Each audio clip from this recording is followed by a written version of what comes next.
कभी किसी पक्षी को घोंसले की नींव बनाते देखा है? अथक परिश्रम करके तिनका तिनका बिटोर कर वो पक्षी अपना घोंसला बनाता है, अपनी संतान के लिए एक सुरक्षित घर बनाता है। और फिर कहीं से तीव्र आंधी आती है, भारी वर्षा होती है और उसका घोंसला तिनका तिनका करके बिखर जाता है। फिर वो पक्षी क्या करता है? वो रोता नहीं, ना ही विलाप करता है। वो बिना विलंब करे फिर से अपना घोंसला बनाना प्रारंभ कर देता है और सफलता पाता है। फिर हम क्यों छोटी छोटी असफलता से भयभीत होकर परिश्रम करना छोड़ देते? एक बात सदा स्मरण रखिएगा, हर वृक्ष कुल्हाड़ी की एक मार से नीचे नहीं गिरता, हर चट्टान घन के एक प्रहार से नहीं टूटती। सफलता पाने के लिए अनावरत परिश्रम करना ही मात्र एक मार्ग है। स्वीकारण, सत्य का स्वीकारण मनुष्य के लिए बहुत ही महत्वपूर्ण है। जब तक मनुष्य सत्य को स्वीकार नहीं करता, उसे असत्य से लड़ने की शक्ति प्राप्त नहीं होती। जब आप भोजन करते हैं तो क्या होता है? आपका पेट स्वीकारता है कि वो भर चुका है और आप भोजन करना बंद कर देते हैं।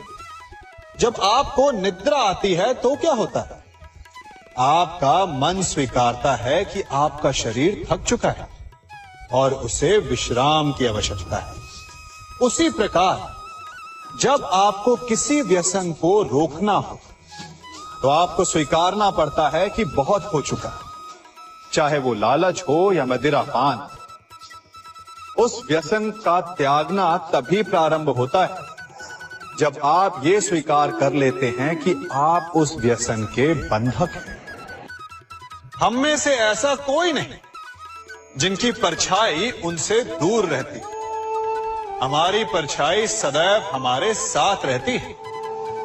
कदाचित हमारी परछाई हमारे कर्मों के फलों का संकेत है। कदाचित इसी कारण कई बार हमें अपनी परछाई से भय भी लगता है, परंतु इस भय से निवारण पाने का एक साधन अवश्य है। वो है सूर्य की ओर मुख करना या किसी प्रकाश के स्रोत की ओर मुख करना, क्योंकि तब हमें हमारी परछाई दिखाई नहीं देती। यदि इसे जीवन के संदर्भ में देखें तो ये प्रकाश का स्रोत शुभ कर्मों की चेतना है। यदि आपके मन में शुभ कर्म करने की इच्छा है तो आपको कभी भी अपने कर्मों के फल का भय नहीं होगा, क्योंकि यदि आपका मन शुद्ध होगा तो आपके कर्म शुद्ध होंगे और शुद्ध कर्मों का फल कभी अशुद्ध नहीं हो सकता। आज मैं आप सबको एक कथा सुनाता हूं। एक दिन प्रातः एक व्यापारी अपने घर से निकला। घर से निकलते ही एक बिल्ली ने उस व्यापारी का मार्ग काट दी। व्यापारी घबरा गया। वो फिर से घर लौट गया और शुभ घड़ी की प्रतीक्षा करने लगा। और जब वो पुनः अपने घर से निकला तब वो वाहन जा चुका था जिससे राजा तक पहुंचकर उसे भेंट देनी थी। राजा को भेंट नहीं मिली। राजा क्रोधित हो गए। राजा ने उस व्यापारी का व्यापार बंद करवा दिया। इस कारण व्यापारी क्रोधित होकर घर पर अपनी पत्नी से लड़ बैठा। पत्नी अपने बच्चों समेत मैके वापस चली गई और उस व्यापारी के जीवन में यदि कुछ रह गया था तो केवल अंधकार। और इन सब का कारण वो उस बिल्ली को मानता रहा जिसने उसका मार्ग काटा था। ऐसा ही एक दूसरा व्यापारी राजा को भेंट देने निकला और उस व्यापारी का मार्ग भी एक बिल्ली ने काट दिया। वो व्यापारी तनिक घबराया, परंतु उसने आगे बढ़ना अधिक उचित समझा। राजा तक वो समय पर पहुंचा। उसने राजा को भेंट दी। राजा प्रसन्न हुए और राजा ने व्यापारी को अपना व्यापार बढ़ाने की अनुमति दी, स्वर्ण आभूषण दी। जब व्यापारी घर पर पहुंचा तो पत्नी को आभूषण और अपने बच्चों को देने के लिए वस्त्र थे उसके पास। हर ओर प्रसन्नता थी। समझ रहे हैं ना? दोनों के साथ एक ही प्रकार की घटना हुई, परंतु दोनों की प्रतिक्रिया भिन्न थी। ऐसा ही हमारा जीवन भी है। हमारे जीवन में प्रारब्ध का अपना स्थान है, परंतु उससे कई अधिक महत्वपूर्ण हमारी प्रतिक्रिया, हमारे सोच का प्रभाव, क्योंकि यही हमारे जीवन को आकार देते हैं। इसलिए अपनी सोच को सकारात्मक रखिए। आपका जीवन सदैव आनंदमय रहेगा।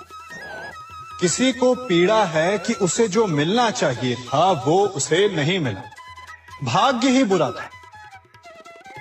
भाग्य क्या होता है? भाग्य वन में खिला पुष्प देवताओं को चढ़ाया जाएगा, या किसी सुंदरी की वेणी में वो सजेगा, या फिर उसे कुचल कर उत्पाद बना दिया जाएगा। ये सब एक पुष्प के नियंत्रण में नहीं होता, परंतु जब तक उस पुष्प का अस्तित्व है, सुगंध बिखेरना उसके वश में अवश्य है। परंतु भाग्य हमारे वश में नहीं, और जो हमारे वश में नहीं उसके लिए दुखी होने से क्या होगा? कर्म पर वश है, वो कीजिए और धीरे धीरे भाग्य आपके वश में आ जाएगा, क्योंकि कर्म ही प्रधान है। सम्मान। मनुष्य के जीवन में सम्मान का बहुत अधिक महत्व है। वो उसे अपने हृदय, अपने मन से जोड़कर रखता है। कदाचित इसीलिए हम शत्रु के सम्मान पर चोट पहुंचाते हैं, ताकि उसे पीड़ा पहुंचाई जा सके। परंतु ऐसा करने से सावधान रहे मित्रों। शरीर पर लगी चोट मनुष्य भुला सकता है, परंतु उसके सम्मान को लगी चोट उसे जीवन भर पीड़ा देती है।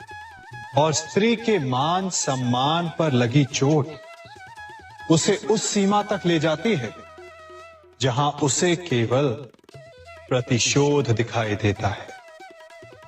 यदि अपने शत्रुओं को जीतना है तो प्रेम से जीतिए, अपने कर्मों से जीतिए। उन्हें अनुभव करवाइए कि उनसे भूल हुई है।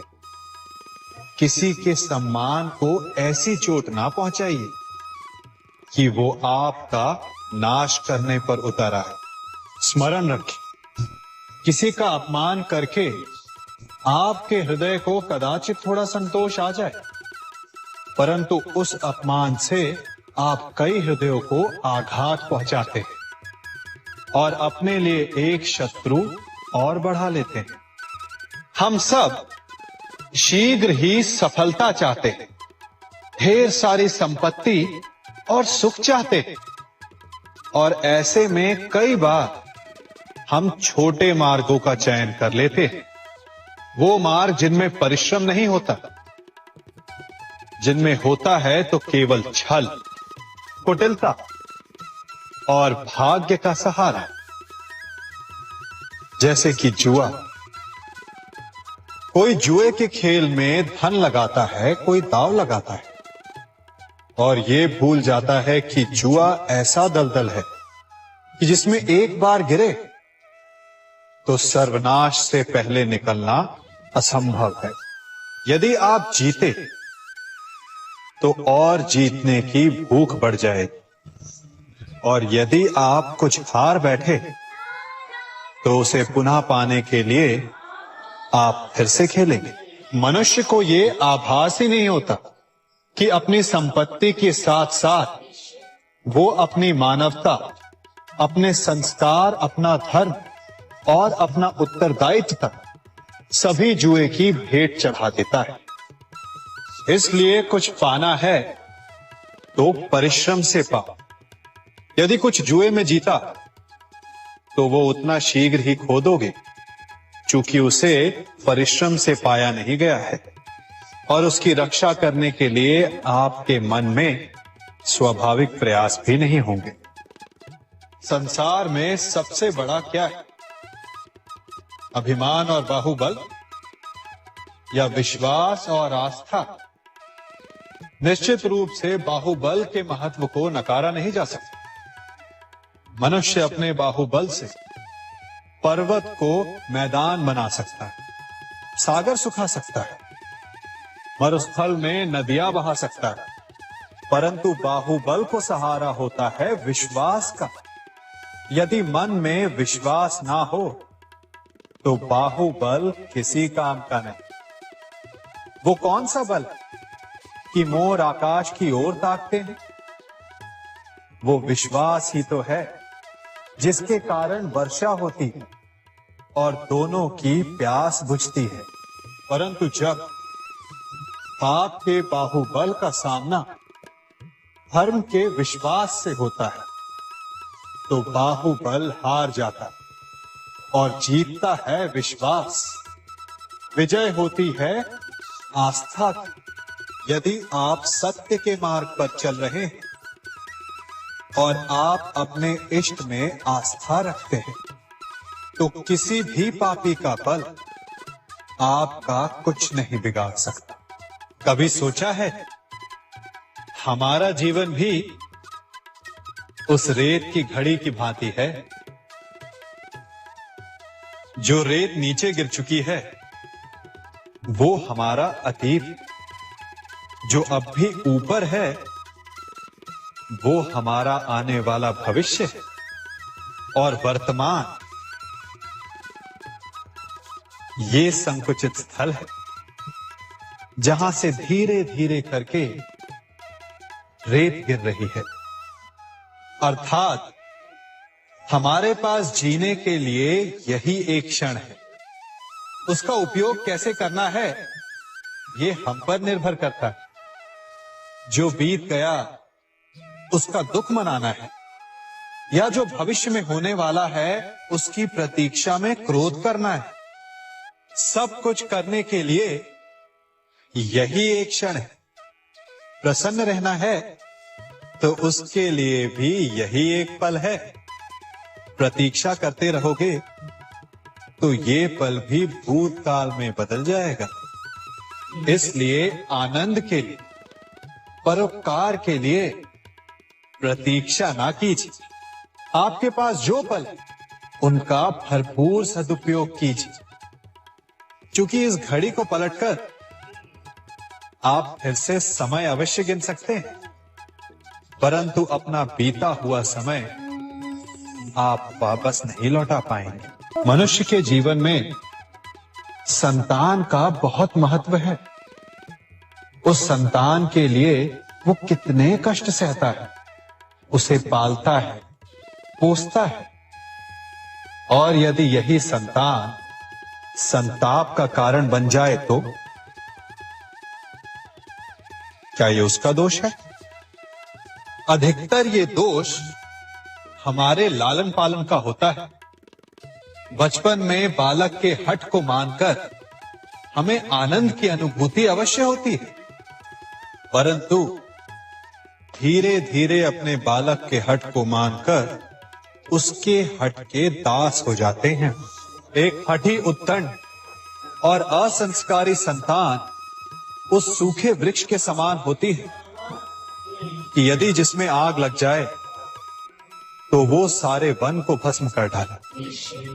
और स्मरण रहे, जब उसमें अग्नि लगती है तो सबसे पहले वो स्वयं के घर को ही भस्म करती है।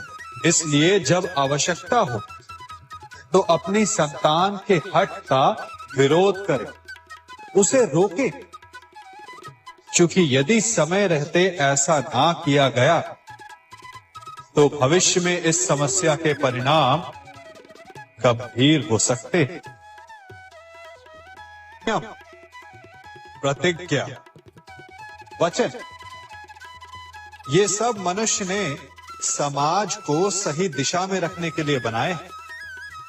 वो मनुष्य ही क्या जिसके जीवन में नियम ना हो, जिनका वो पालन ना करे, परंतु समय के साथ चलने के लिए नियमों को बदलना भी आवश्यक होता है, क्योंकि ये आज का समय ही तो है जो बीत जाने के पश्चात इतिहास बन जाएगा। यदि आवश्यकता पड़ने पर नियम और प्रतिज्ञा भंग ना की जाए, समय की मांग के अनुरूप अपनी प्रतिक्रिया ना बदली जाए, तो इतिहास हमें कभी क्षमा नहीं करेगा। आवश्यकता पड़ने पर आपकी तोड़ी हुई एक प्रतिज्ञा, एक बंधन कभी कभी पूरे मानव इतिहास को बड़े विनाश से बचा सकता है। इसलिए नियम, प्रतिज्ञा, वचन कुछ नहीं, कुछ है तो केवल समय, जिसके अनुरूप चलने वाला ही सफल हो सकता है। प्यारे दर्शकों, तो हमारी यह वीडियो कैसी लगी आपको कमेंट करके जरूर बताएं। अगर आपको हमारी यह वीडियो पसंद आई हो तो वीडियो को लाइक करें, चैनल को सब्सक्राइब करें। वीडियो को अंत तक देखने के लिए आपका बहुत बहुत धन्यवाद। जय हिंद।